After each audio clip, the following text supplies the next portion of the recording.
ناظرین کرام، غرور و تکبر ایک ایسی بیماری ہے جو کسی بھی کم ظرف انسان کو لگ سکتی ہے۔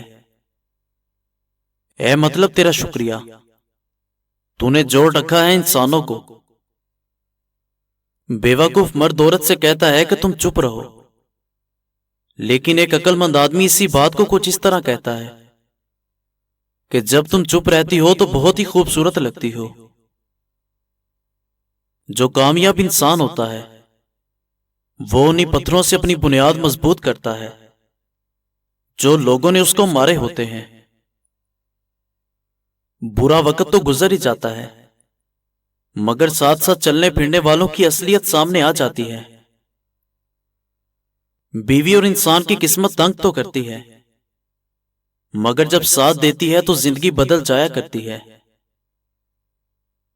کوشش کریں کوئی تیسرا اس میں شریک نہ بنائیں۔ عبادت، معافی اور محبت یہ پردے کی چیزیں ہیں۔ ناکامی کے صدمے کو دل پر مت لو اور کامیابی کے نشے کو کبھی دماغ پر چڑھنے مت دو۔ اکیلے رونا اور اکیلے رہنا انسان کو بہت مضبوط کر دیتا ہے۔ سب سے بہترین اور قیمتی نیکی یہ ہے کہ کسی کے راز کو اس طرح محفوظ رکھو جیسے وہ پہلے تمہارے پاس تھا ہی نہیں۔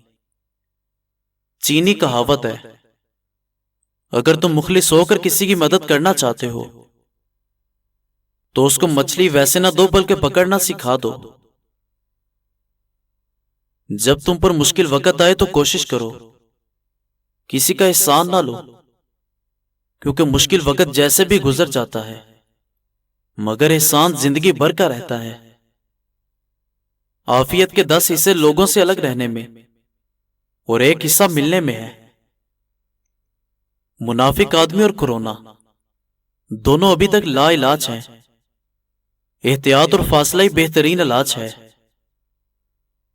جو شخص دوسروں کے مال کو للچائی ہوئی نگاہوں سے دیکھے گا وہ ہمیشہ فقیر ہی رہے گا۔